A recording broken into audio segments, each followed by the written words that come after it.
Hi, this is Regina Y Favors with Overcoming Setback series, and so I want to talk about how you should work through the 7 stages of setback. So this is going to give you an introduction to the 7 stages of setback that I created myself, and they are fully explored in my book Overcoming Setback: 5 Keys for Entering, Exiting, Correction. And so it's all about the correction process. To exit setback, you have to go through correction. And to go through correction, you have to receive instruction in order to advance, because instruction or correction is just another form of instruction. And you cannot exit setback without some sort of mentoring, some guiding, listening to your conscience, receiving instruction to move you forward. So this is Overcoming Setback series, working through the 7 stages of setback. Please like the video. Subscribe to the channel. If you are interested in further audio lessons, hit the notification bell. Thank you for listening. So the 7 stages of setback, this is an introduction to the correction process. And yes, it is focusing on setback, but the goal is to overcome setback. And again, the only way that you can overcome setback is through correction. So the 7 stages of setback include the following: missed opportunity, punishment, pain, correction, recovery, restoration, and advance. And so throughout this audio lesson, we're going to go through each stage of setback. So here's a good explanation of everything that we have discussed up to this day. And I want to focus on using gifts and talents so that you keep all of the stages of setback and then overcoming setback in mind as we go through these areas of using gifts and talents.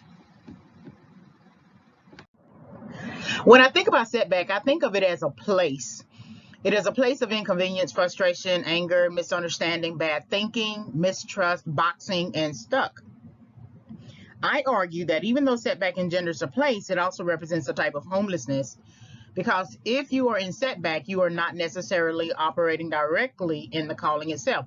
So, I wonder if you remember that movie Gone with Amanda Seyfried. And if you don't remember that one, of course, everyone should know Silence of the Lambs. And so remember the ditch. First, in Silence of the Lambs, the big hole in the bottom of the basement where he kidnaps the girl and throws her down there. And it seems like he's been doing this for a while. Well, in Gone with Amanda Seyfried, it's the same thing. That the serial, I guess, kidnapper person character kidnaps these women, ties them up, throws them in a ditch, right? And then they are left there to die.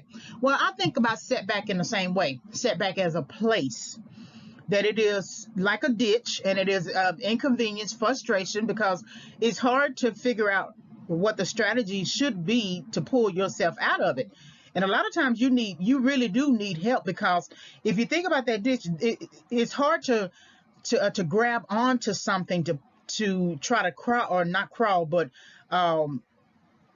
pull yourself up, because as soon as you pull at something, it gives way and knocks you back down.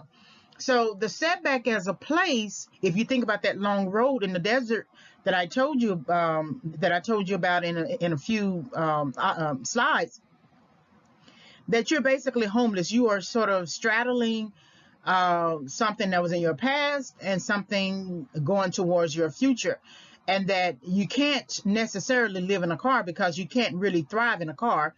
And then as you get out of the car, out of your setback, you still have to walk.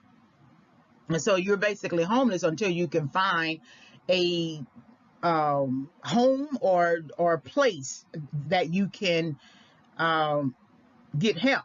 And so the setback as a place, if you think about it as a place, it should be the type of place that you do not want to be in. If you have to move in with your parents, or if you have to move in with a friend because you lost your job or something like that, You honestly should not be happy about having to do that. You should be thankful and grateful and thankful for the mercy and for the grace, and do what you can to contribute. But that should not be a place that you're happy for, because it's not your place, and that makes you homeless. And so setback as a place should be like a place you plan your way out of. And there is a way. So if you remember with Silence of the Lambs, the girl could not pull herself up out of that ditch, right? So she needed to pay attention to the man and his relationship with the dog. And he favored that dog. He loved that dog. And so then she figured out a strategy to really get at the man. So she found a way to get the dog to fall into the pit with her. And then once the man found out, he went crazy trying to get that dog back out. And so and the irony is he wasn't willing to go in the pit to go get the dog. Now that's really interesting. I never thought about it like that, but he wasn't willing to lower himself into the pit to go get the dog that he claimed he loved. And so once that was able to happen, now eventually Jodie Foster's character named Clarice ended up coming, and then the FBI and all those people ended up coming and getting the lady out. But she was willing to get out of her setback through a strange strategy, and it reveals to the viewing audience that some people are not willing to come into the setback with you to help you out. That really the true strategy, the best strategy, is to hold out a hand to help you out. But you also got to be the type of person who wants to leave it, who wants to leave that place. You cannot thrive in a ditch. Like you cannot thrive in quicksand. There's no way that you can carry out life in quicksand. You cannot carry out life. You cannot bring a kitchen table and a chair and a hot plate and clothes and shoes, a TV. You can't do that in that ditch. Now, if you look at setback as a place in terms of living in a certain neighborhood and you don't want to live there and you're trying your best to get out, you may have to set up camp for a while to plan yourself out. Plan your way out, and it may take you 2 to 5 years economically to get yourself out of there. So you may have to have the TV. You may have to set up camp, dress the place so that it's livable for the season, and that you can live with yourself in that place, right? You don't want to live so bad, to the point that you're not encouraged at all to plan out. Even when you set up your place to look somewhat nice, you paint the walls or you clean it or, bleach it or something like that, you still look around that place and say, I still can't stay here. And so your can't stay here could take 2 to 5 years. And sometimes it can take longer than that, depending upon your financial setback, especially if what you had to go through in terms of losing your job or something like that has affected your credit score to the point that you can't hardly do anything, get a place or anything like that. So it just depends. But no matter what, if setback is a place, I consider it really homelessness.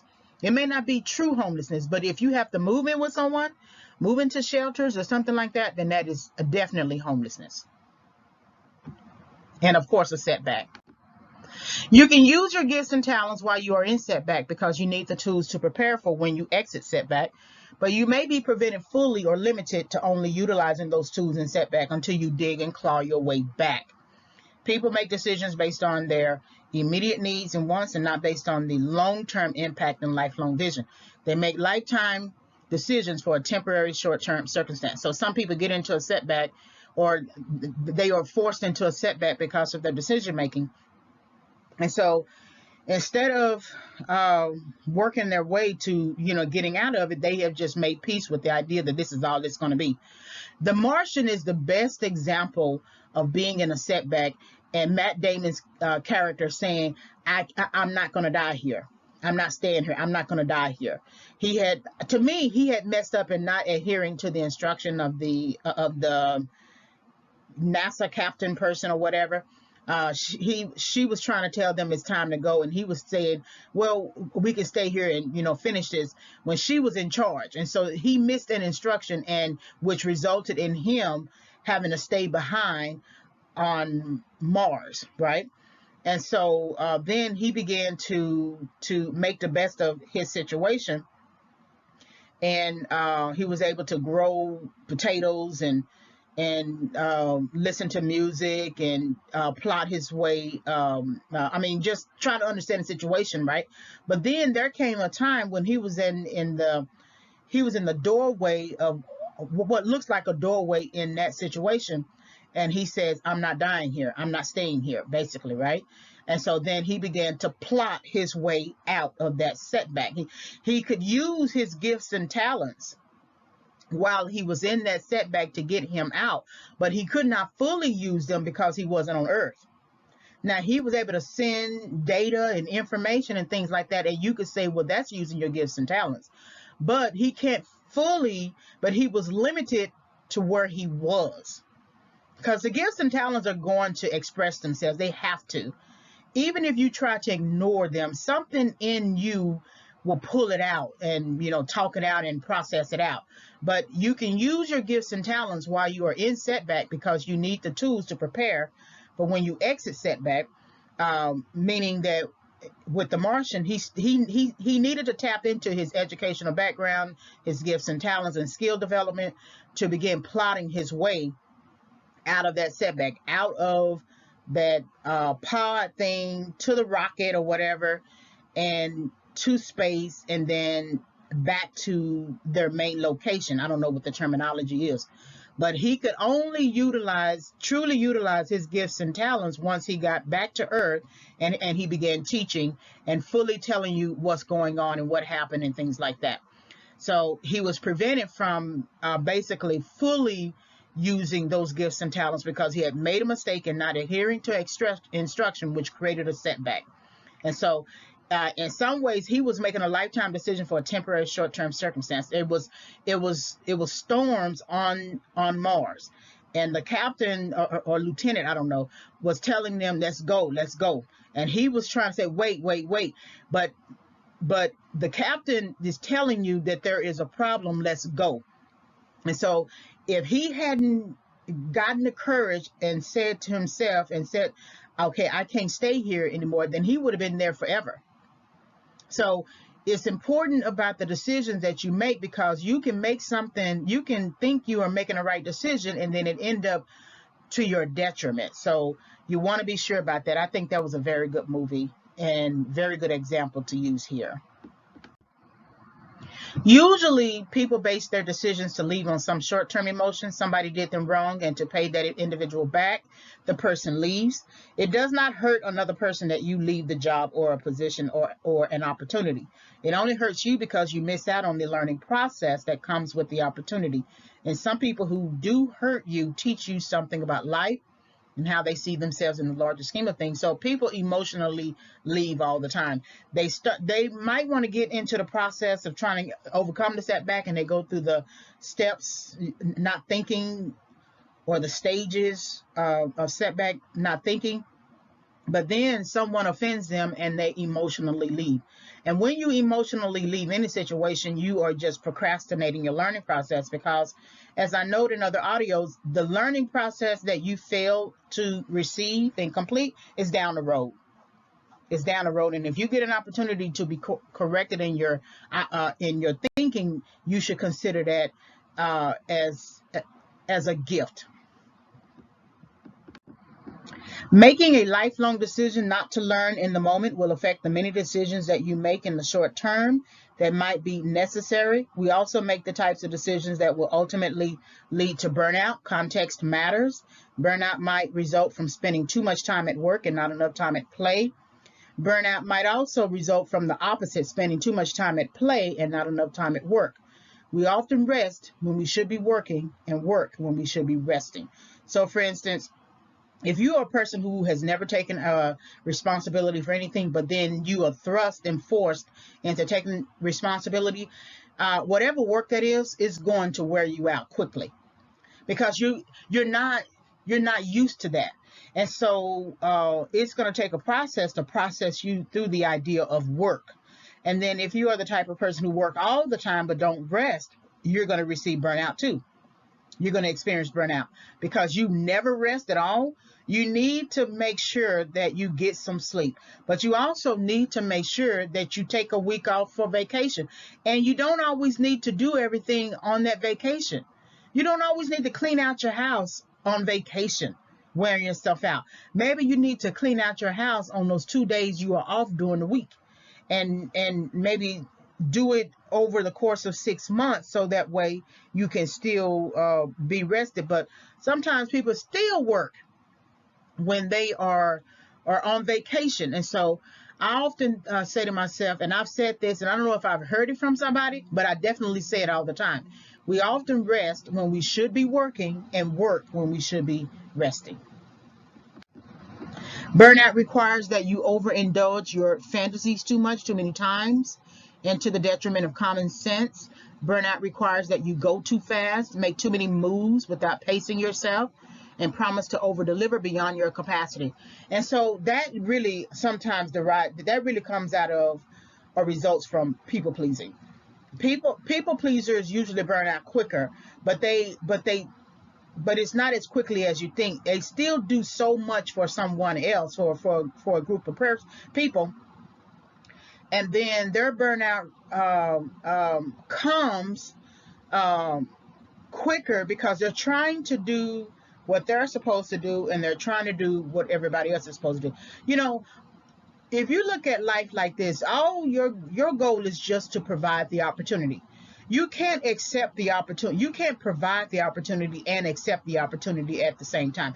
You can't do their part.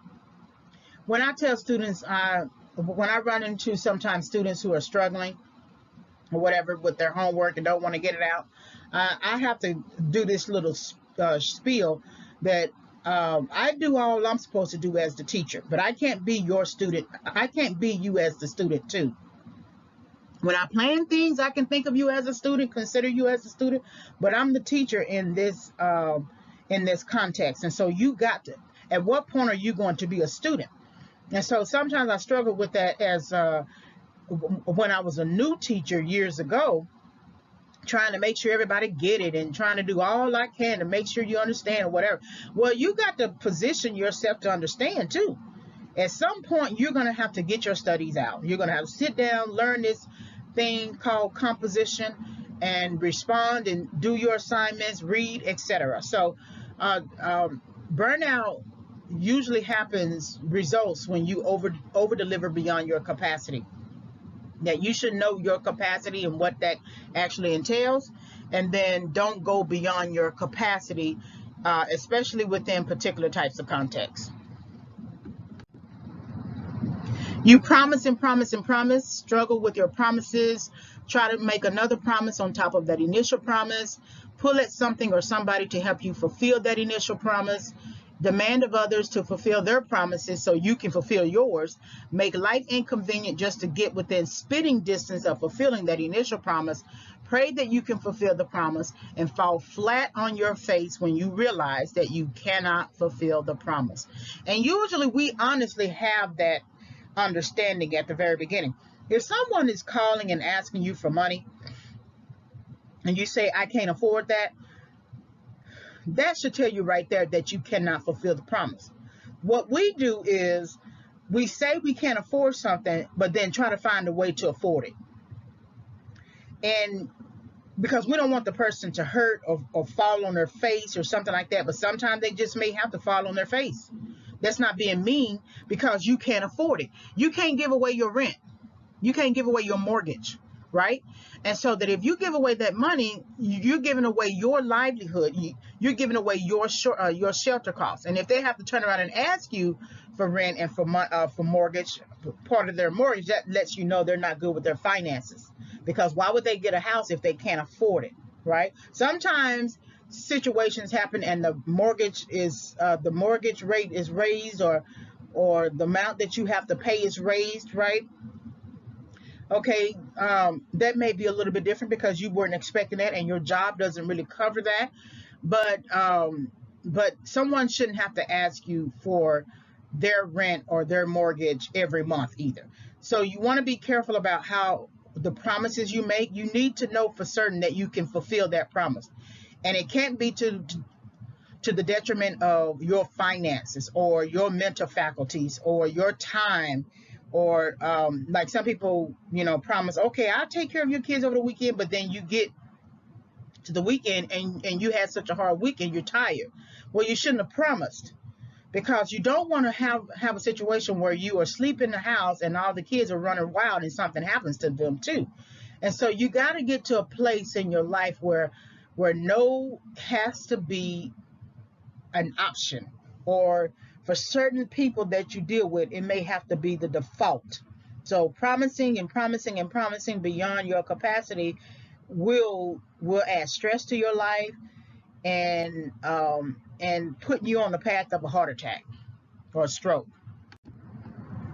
If you're trying to make something work that does not want to work or is not prepared enough to work, even if you have good intentions, you are not equipped and or suitable or learned enough to bring it to a place of functionality. This means that you are dysfunctional, and everything you touch will suffer under a misguided understanding of how something should work. So again, I go back to the entry-level positions, putting in the paying your dues.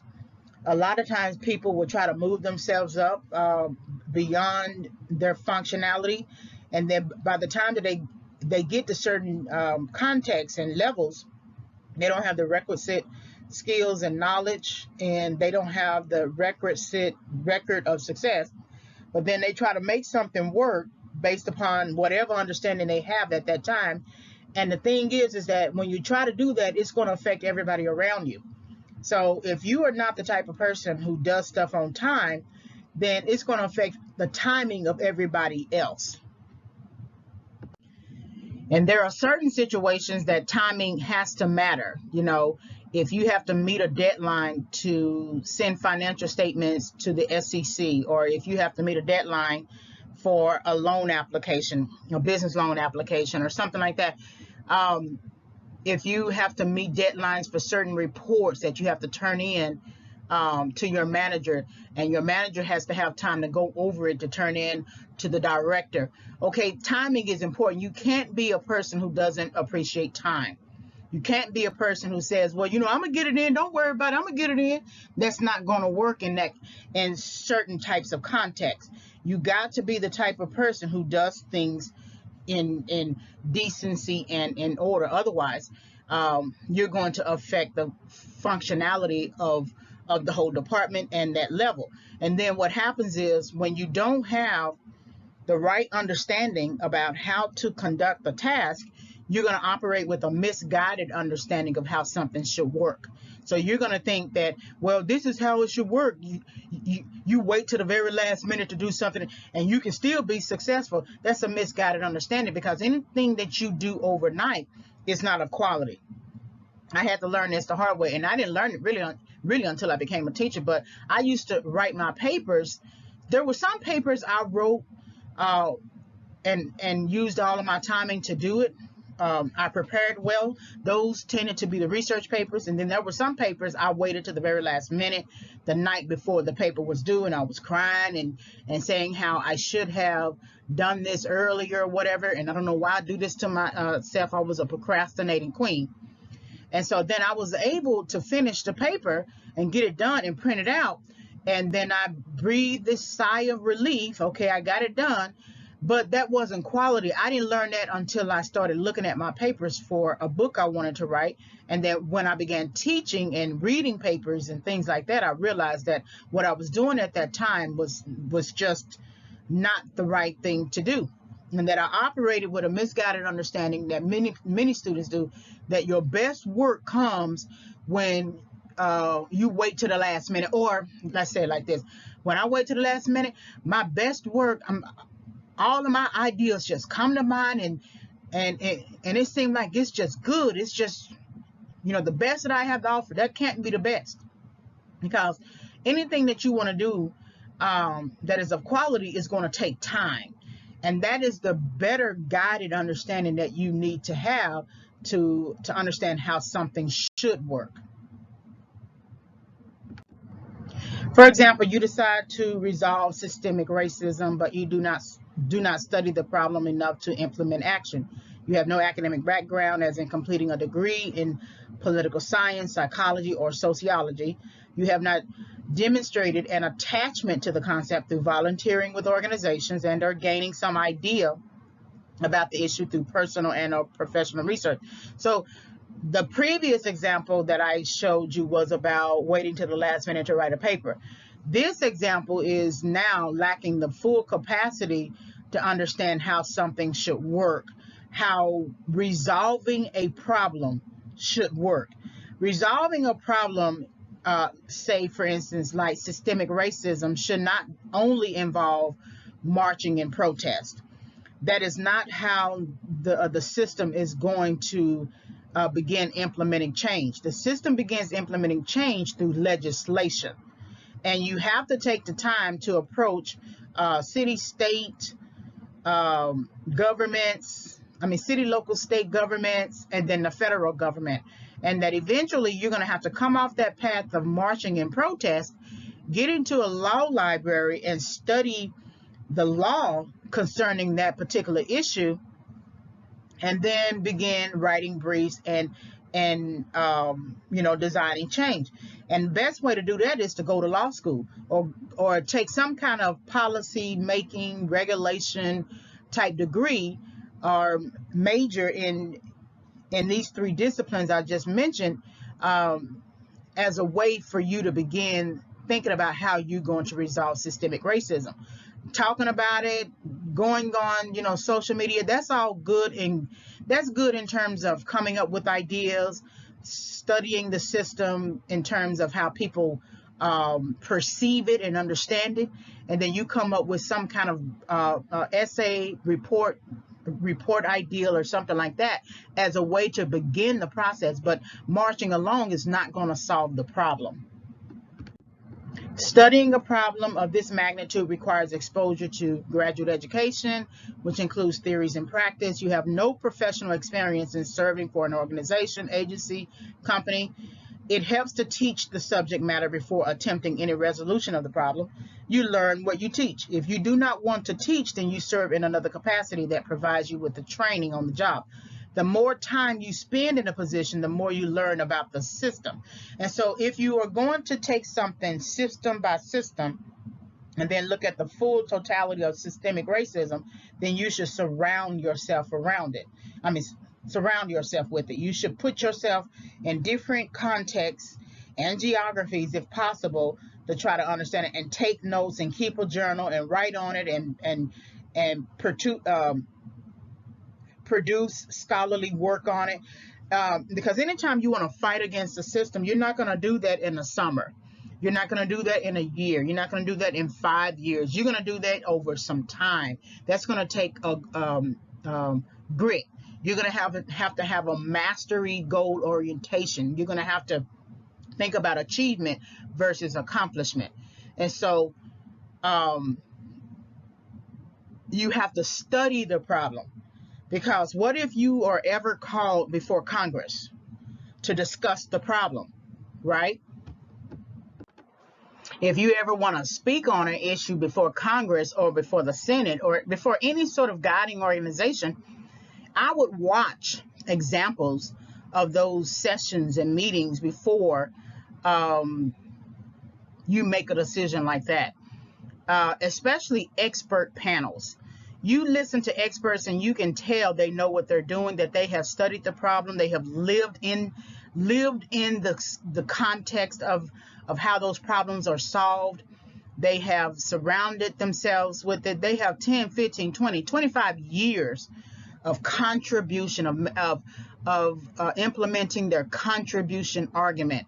And the only way you're going to know about how to create a contribution argument is when you decide to create an annotated bibliography of the issue that surround that larger issue, and then begin studying to look for gaps in the literature, and then also thinking about maybe teaching it, writing on it, doing as much as you can. I noticed that for certain fellowships, especially for fellowships at the doctoral level, one of those fellowships is the Ford Foundation Fellowship. I was looking up one time, and I noticed that there's a place on the application. The information about the application and everything is about what community involvement you have, and sort of what have you done in terms of years and things like that. Because remember, you say you want to solve a problem, then why are you not surrounding yourself in that problem, with that problem? And so the more time you spend in a position, the more you learn about the system. And I would encourage you, like I encourage my students, to teach it. You don't necessarily have to become a teacher. You could become a tutor. You can almost become a consultant, because the more you have to engage and talk about the issues that are surrounding that problem, the more confidence you gain as a result, and the more you sort of recalling facts, and it works like practice. So later, if you have to recite that information, recall and recite that information, is much easier. So lack of capacity really does make a big difference if you're trying to resolve problems that you have no study, no preparation, no professional experience, no record of service, no record of teaching, no record of increasing your capacity or spending time in that area. For example, how can you resolve systemic racism when you're not cognizant of systemically racist issues? Personal experiences are not enough to justify the solutions you might implement. Only time spent in positions that require study of the problem will begin the learning process. So for instance, personal experiences brings it down to an emotional base. And people don't like to respond to emotions. They might stop them in their place. They might consider it in terms of thinking about it, but they generally don't like to respond to emotions, because people don't like to feel like they are manipulated. They don't like to feel like just because you are crying, I'm going to now change my thinking about this particular thing. People usually respond to logic, even if they don't like it. Even if they don't like the facts of a situation, the facts leading to the truth of a situation, they will respond to logic quicker than they would to emotions. And so personal experiences are just anecdotes that you can definitely use in a report or in a book that you're writing, or even when you're giving testimony before Congress, but it's not going to be enough to sustain a strategy in order to implement action. You do not have any budgeting, supervising, scheduling experiences, which is required of leadership. To study a system, you must understand how the system works, its functions, and the places where it is dysfunctional.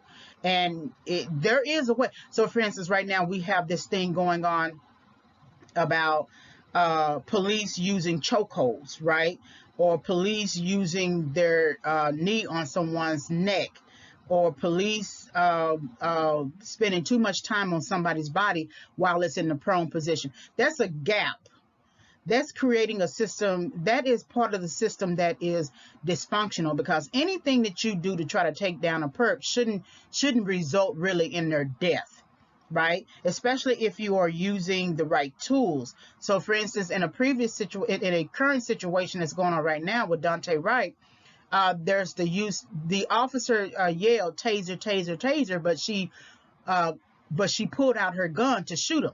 And she's claiming that she didn't know that she had the gun in her hand and thought she had the taser. And then police experts come out and say that you usually pull with your dominant hand.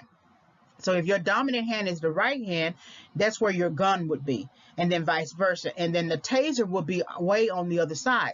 And then there have been pictures of what a gun looks like and then what a taser looks like. The taser is yellow colored, right?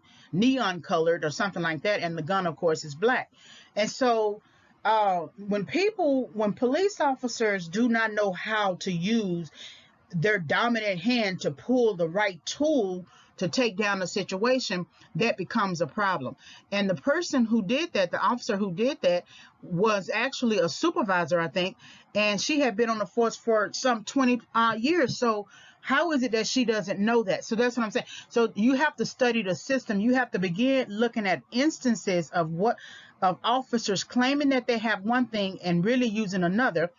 That's creating a dysfunctional system, and then you begin to record those instances of use of chokeholds or what. So you are gathering your evidence, and what it is that people don't want to do that. It takes too long. They want the problem solved now. Well, you could make somebody do something based on emotions, but are you going to be able to sustain that? You can get out there and march all day long, but are you going to be able to sustain that? So you got to study a system. Studying a system is going to take a much longer time than merely marching in a summer. People are likely more concerned with the stability that they need to maintain than the instability that fighting an issue with systemic racism might bring. But this is the epitome of systemic racism. Everyone maintaining stasis out of fear of social, financial, and economic rejection. So the reason why systemic racism is maintained is because it's inconvenient to fight it.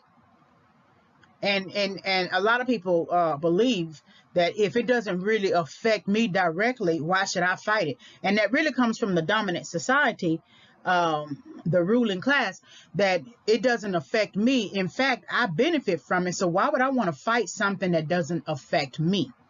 And then also, if you do try to fight it, if you do try to fight systemic racism, then there are social, financial, economic consequences. And the thing is, it's much easier to just let it do what it's going to do, which is continue to oppress the people who are oppressed, than try to fight it and risk my livelihood. People cannot risk losing their jobs, their livelihoods, their social statuses, and their individual significance. They have worked too hard to lose, and fighting systemic racism to some people is basically losing. They do not see the win. They do not see the vision of non-systemic racism. They only see the consequences as vision.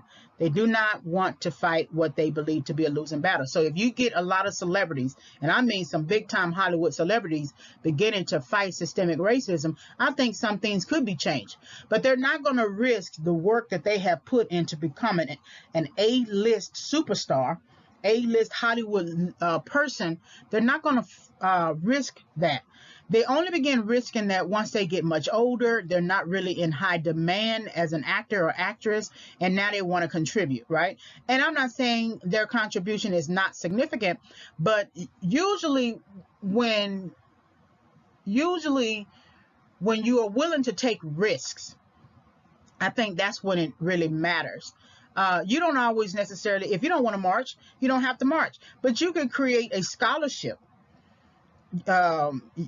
You could create a inner city program or something like that and that's one way that you can make change. But some people, they're just not going to do it because they look at it as losing. The system has told them that if you fight this system that we have already implemented and we have sustained, you are no different than the people that we are oppressing, and we're going to treat you exactly the same way. Understanding systemic racism requires also that you understand the human condition, not the fact that someone is using a racial epithet, but the fact that people are generally afraid to challenge systems because it is of consequence to some and the many. They are generally indifferent to the impact of systemic racism, but they are also ambivalent, struggling with the negative aspects of systemic racism and avoidant, unable to utilize the skills to manage conflict. So people, I believe, oftentimes feel helpless. I don't think the full dominant society really values systemic racism. I think they are scared to fight it, and that they have leaned so heavily on minority populations to fight it. And so that if they're fighting it, why do we need to fight it, right? I also believe that they may have the skills to offer assistance, um, but they may avoid offering a system using those skills simply out of social coercion, social issues, social, the larger society managing them. So if they want to rise up in class, right, they are the middle class and they want to get up to the upper class, there's just some taboo ideals that you're just not going to be able to fight if you want to get up to that upper class, because then the people at the upper class levels and rich and wealthy people, they control your access. And if you're fighting issues like systemic racism, which works for some systems and some class systems and economic systems, it works. It pays really good dividends, right? Sure, people get hurt. Sure, people die from a racist individual or whatever, but it still profits the larger system that allows it, that permits it. And so if you want to participate in that larger system in an upper class elite way, then you can't fight those issues. You cannot use whatever skills that you have to manage that level of conflict. And so you will generally be bumped down the class ladder, taking away contracts, taking away access, just a number of punitive consequences if you decide to fight a system that actually works. It may not work for some, but it works for the many. People who are ambivalent towards an ideal have experienced inconsistent levels of responses to their needs, while people who are avoidant have experienced rejection and insensitivity towards their needs. So there are some people, even in the minority populations, who would never fight systemic racism. They are basically avoidant because they understand that no matter how many times they spout their needs are not met, they know they're not going to be heard. And this falls up under the attachment literature in psychology, that avoiding people tend to just, they know they're not going to be heard, so there's no need for them to say anything or contribute or do anything. Ambivalent is their needs, responses to their needs tend to be inconsistent. Therefore, people who do not challenge live in setback. So in both cases, even though there are many who are benefiting and profiting from systemic racism, they're still in setback.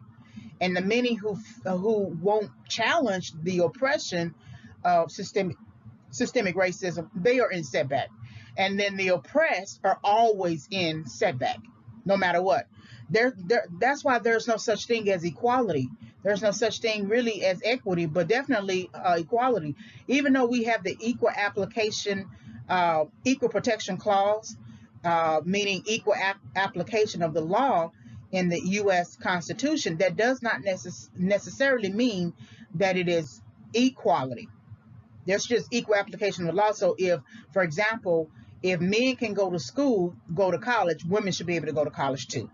Okay, but that doesn't necessarily mean that men and women are equal to each other. We know that to be true because of the pay statistics, that men still make much more money than women doing the same job, right? So that just confirms to you that there's no such thing really as equality. Abandoning your gifts and talents will always place you in setback. Each person has something to contribute, and most people have a gift and or talent, at least one of which they have some awareness. And so the person who feels hopeless to change a system is not truly utilizing his or her gift or talent. And that means that they are in setback. They may be successful in other areas of their life, meaning a different path. But if there was a calling on their life to fight a particular type of issue and they're not doing it, then they are basically abandoning their gifts and talents. And so, and which creates a setback for them. So you have to remember that you have to be in the mindset, despite the toxic surroundings, you have to be in the mindset that I'm called to a larger purpose, that my assignment is this, whatever this is, and that I need to use my gifts and talents to support that purpose and participate and contribute in my assignment. Without some knowledge and understanding of how the gift and or talent works, it will be difficult to know how to use it within multiple contexts and at multiple levels. So, for example, if you write well, or at least you believe that you write well, this belief needs confirmation. Taking a class in which writing is the requirement will help you to write from different points of view, different time frames, and on different topics. If you believe you are great at public speaking, then engaging the public through both classroom and at cafe style or professional and or industry events will help you to receive audience feedback and further hone that skill. So this I use this on purpose because a lot of times students, people say, you don't need to go to college, right, to learn anything. I mean, I didn't go to college and I'm successful, but they're measuring their belief that college is not necessary on this idea that you can be successful without it. That can be true. Both can be. You can still need college and still believe that you can still be successful using your gifts and talents. However, if you're going to be a success in anything, you're going to eventually have to read something. The billionaire cannot say he did not read a book somewhere. You could have a billionaire who never went to college per se or got a college degree, but eventually he had to sit down with pen and paper and pad and read a book. He had to have a mentor, which is no different than kind of like a instructor on that path. There's no such thing as you not learning something. And that's really what college is. It processes you out. You take this gift and talent that you feel that you have and you place it within multiple contexts. And multiple contexts and multiple levels means different courses, or if you wanted to do student government or any other type of community thing or whatever, and you place that gift and talent in those contexts and see how it works. So you say you write well, then immediately you're going to receive a challenge to your claim about yourself, because you think you write well, and you thought because you wrote well in high school that you going to and got good grades in high school, you immediately think that understanding translates to college, when the way we teach writing in college is completely different from the way we would teach writing at the secondary level, and there are different criteria for what you need to meet, and it has a lot to do with accreditation standards, state-based standards, Department of Education standards, federal education standards. Those are different, and then departmental standards at the college itself, the school of whatever that department falls under. Um, um, those committees. So there are different types of requirements. So then you write within the college context and you don't get the same A you thought you should have because you got an A in a high school paper. You think, oh, there must be something wrong with the teacher. No, that there are different types of criterion that your high school teacher had you meet a certain criteria. Your college teacher is going to have you to meet a certain criteria. So you need to know that, because you need to get feedback.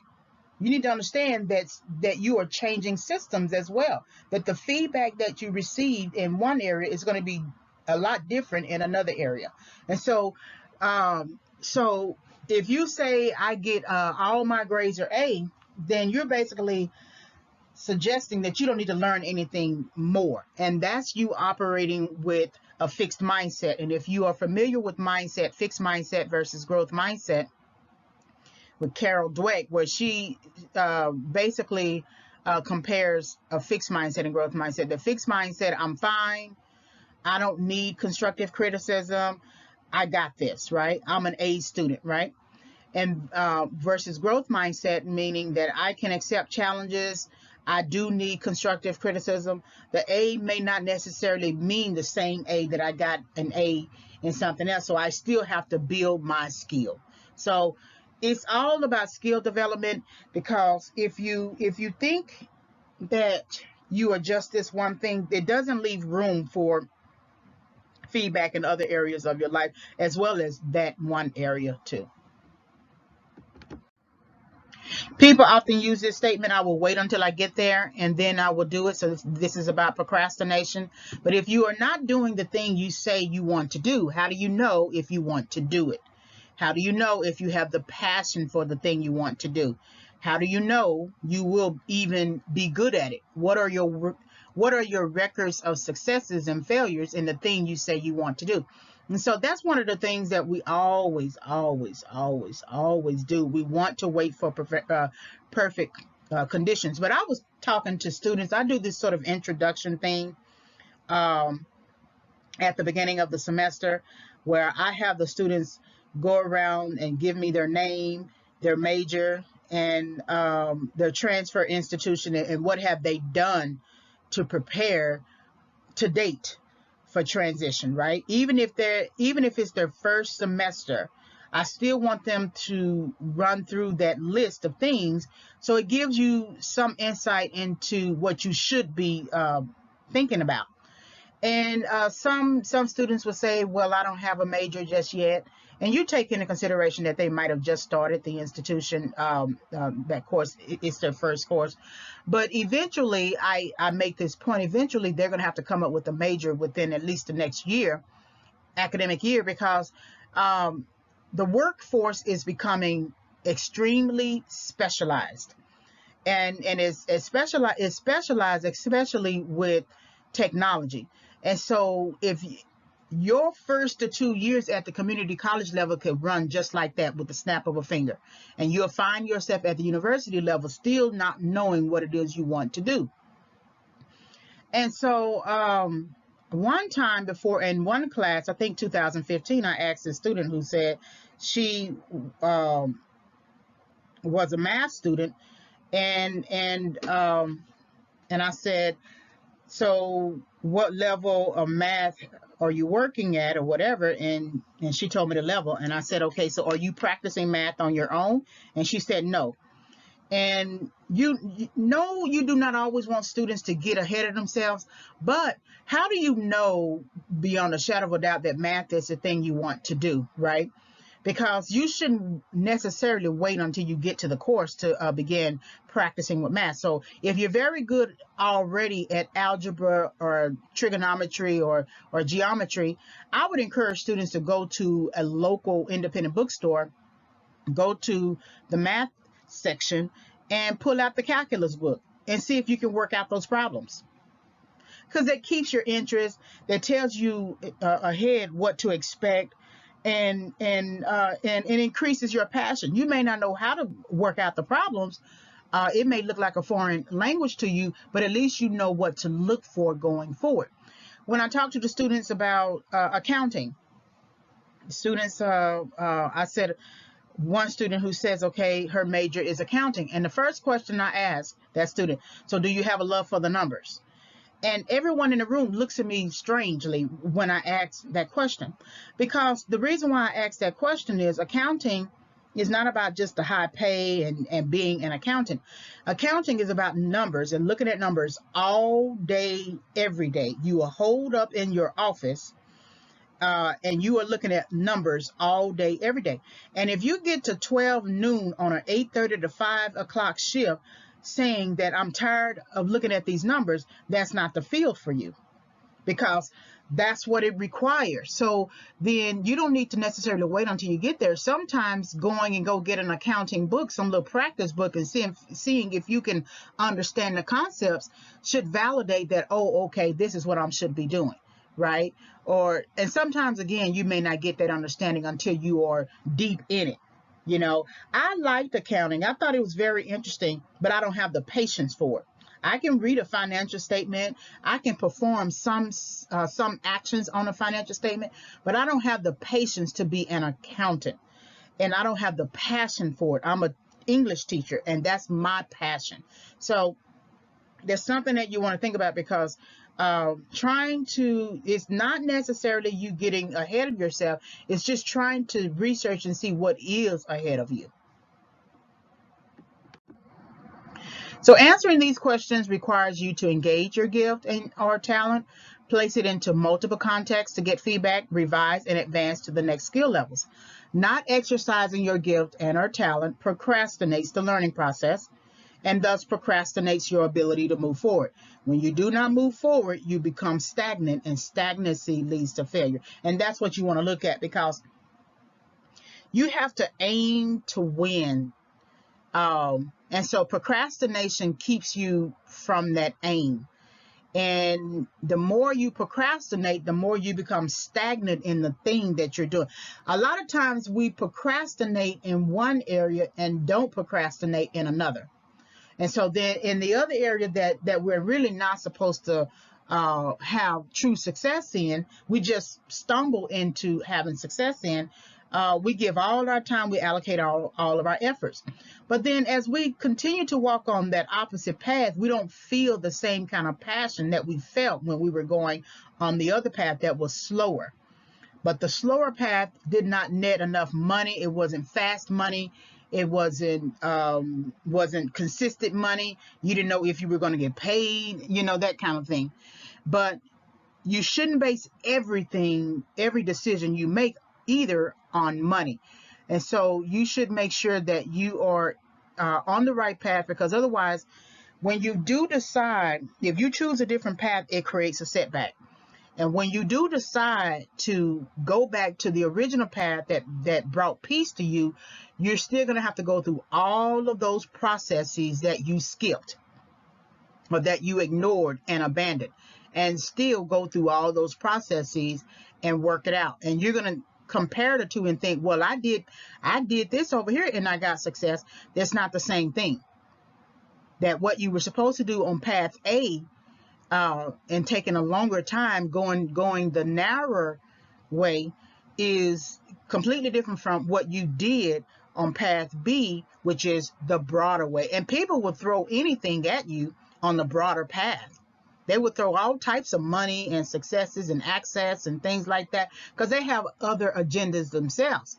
But when you are on path A, the real path you're supposed to be on, that's going to take a lot more time, a lot more skill development, mastery orientation, pursuit of rather, and development of the passion. And then, of course, sustaining your contribution. It does not matter if you are successful in other areas of your life. If you are not successful in utilizing your gift and or talent, you are not a true success, because you are not successful in using something that has a natural component. Anything else you use in place of it is a synthetic alternative that will likely run its course before you are finished with it. So you will feel the burnout of that feeling of being on path B, because you just don't have the same attitude towards it. Just doesn't seem to be what it was for you in the beginning. It doesn't seem to be the relief or the catharsis or whatever. Whereas when you were on path A, it was slow, it wasn't making enough money, but you felt the sigh of relief as you passed multiple levels. It made you happy, it made you smile, you got feedback on it, good feedback on it. You were just preoccupied with the money. And whenever you are preoccupied with the money, you will always struggle with sustaining your contribution, because there are a lot of people who are in positions with really good paying money, into the six figures, and they are unhappy. And you would think to yourself, well, you got this mansion and everything, and you got this big corner office, and you got this good paying job, six figures. By next year, you should hit seven figures. Why are you unhappy? Because it's not something that you really wanted to do.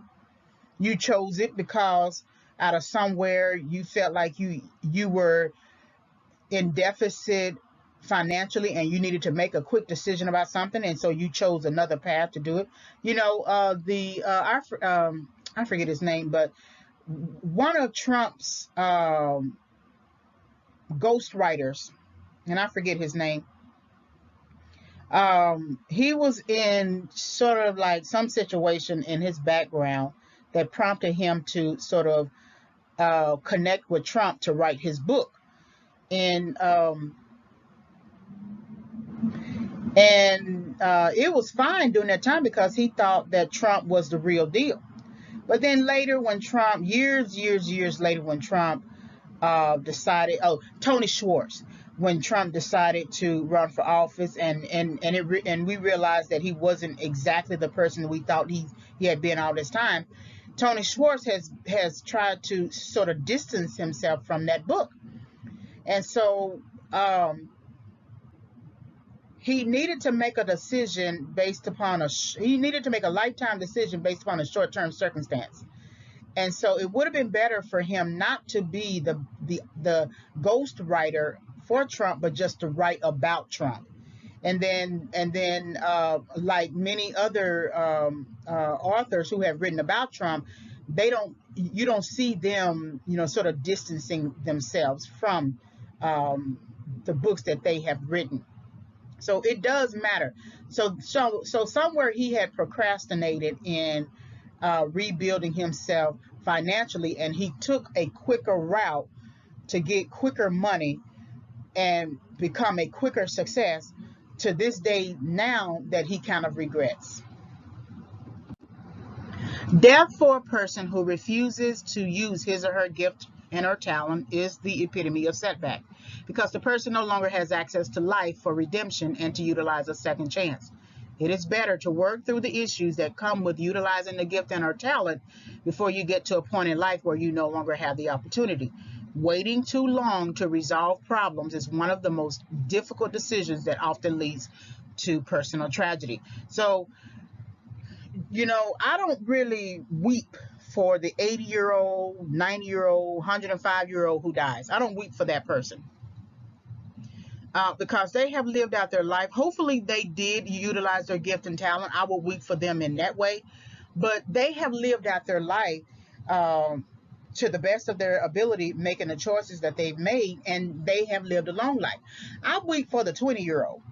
I weep for the early 30s-year-old, because by the time you get to your 40s, you feel the mortality of your decision making in your 20s. But I weep for the person who dies before their time. That's really a horrible thing to happen, to die before your time, because then there is no redemption. There is no way for you to be corrected. If your missed opportunity results in death, then you can't go through the stages of setback. You only have that missed opportunity, so you can't go through punishment, pain, correction, recovery, restoration, and advance. You have cut off your ability to overcome. You survived in that moment for whatever it looked like, but now you cannot overcome. So it's very important that you redeem the time. You make sure that you live your life with purpose. You figure out what your gifts and talents are. You discover your assignment, and you begin working towards fulfilling that assignment. All right, hopefully you gained some insight from this stage of setback. Like, subscribe, like the video, subscribe to the channel. Hit the notification bell for more discussions. You can visit YouTube for more content, Regina Y Favors channel, and on that channel are also sections for other YouTube channels I run. You can always send me an email, reginayfavors@yahoo.com. The book will become available October 2021, Overcoming Setback, 5 Keys for Entering and Exiting Correction. Thank you for listening to this audio and visiting the channel. Have a great day.